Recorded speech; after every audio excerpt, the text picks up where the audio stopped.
Election commission of Pakistan کی جانب سے انتخابی شیڈول کے اعلان کے ساتھ ہی ملک میں الیکشن کی سرگرمیاں بڑھنا شروع ہو چکی ہیں۔ ملک کے آئندہ وزیر اعظم اور متوقع وزیر اعلیٰ سمیت چوٹی کے سیاستدانوں نے ایک یا ایک سے زائد حلقوں سے الیکشن لڑنے کی منصوبہ بندی کو حتمی شکل دینا شروع کر دی ہے۔ اس ضمن میں ملک بھر میں عام انتخابات کے لیے کاغذات نامزدگی جمع کرانے کا سلسلہ شروع ہو چکا ہے، جبکہ الیکشن کمیشن نے تمام سیاسی جماعتوں کو لیول پلینگ فیلڈ دینے کے احکامات جاری کر دیے۔ ذرائع کا کہنا ہے کہ سابق وزیر اعظم نواز شریف لاہور کے این اے 130 اور این اے 15 مانسہرہ سے الیکشن لڑیں گے،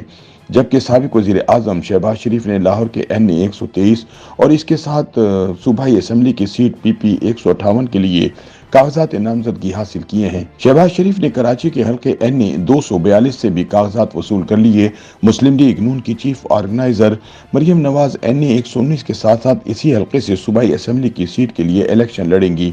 سابق وزیر اعلیٰ پنجاب حمزہ شہباز این اے 118 سے الیکشن میں حصہ لیں گے۔ جیل میں قید سابق وزیر اعظم اور بانی P T I Imran Khan ملک کے 3 حلقوں لاہور، میاں والی اور اسلام آباد سے الیکشن لڑیں گے۔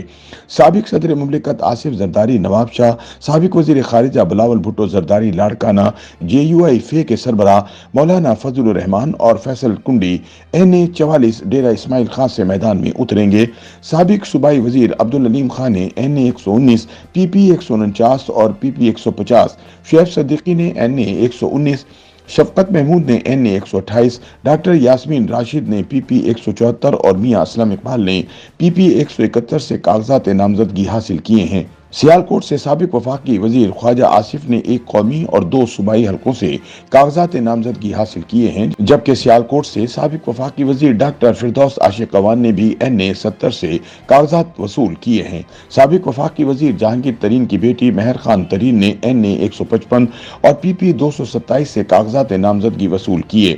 الیکشن کمیشن کی جانب سے جاری تفصیلات کے مطابق قومی اسمبلی کے کاغذات نامزدگی کے ساتھ 30,000 روپے، جبکہ صوبائی اسمبلی کے کاغذات نامزدگی کے ساتھ 20,000 روپے ناقابل واپسی فیس جمع کرائی جانی ہے۔ دوسری جانب الیکشن کمیشن نے عام انتخابات 2024 کے لیے ضابطہ اخلاق بھی جاری کر دیا، جس کے مطابق سیاسی جماعتیں، امیدواران اور الیکشن ایجنٹ نہ ہی کسی ایسی رائے کا اظہار کریں گے اور نہ ہی کوئی ایسا عمل کریں گے جو کسی بھی انداز میں نظریہ پاکستان یا پاکستان کی خود مختاری، سالمیت اور سلامتی کے خلاف ہو، یا اخلاقیات یا امن و امان کے خلاف ہو، یا جس سے عدلیہ کی آزادی یا خود مختاری متاثر ہو، یا جس سے عدلیہ یا افواج پاکستان کی شہرت کو نقصان ہو، یا اس سے ان کی تضحیک کا کوئی پہلو نکلتا ہو۔ جاری کردہ ضابطہ اخلاق کے مطابق صدر، وزیر اعظم، سینٹ کے chairman, deputy chairman, speaker, deputy speaker, وفاقی اور صوبائی وزراء، گورنرز، وزرائے اعلیٰ، میئر، چیئرمین، ناظم،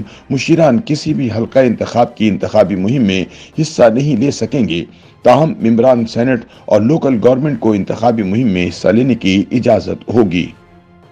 یوٹیوب پر گوگلی نیوز دیکھنے کے لیے youtube.com کی سرچ بار میں googly news T V type کریں۔ گوگلی نیوز کے پیج پر سرخ رنگ کے سبسکرپشن والے بٹن پر کلک کرنا نہ بھولیے۔ یوٹیوب پیج پر اپلوڈ ہونے والی ویڈیوز سے باخبر رہنے کے لیے بیل آئیکن پر کلک کیجیے۔ آپ کو ہر نئی ویڈیو کے بارے میں نوٹیفیکیشن موصول ہو جائے گا۔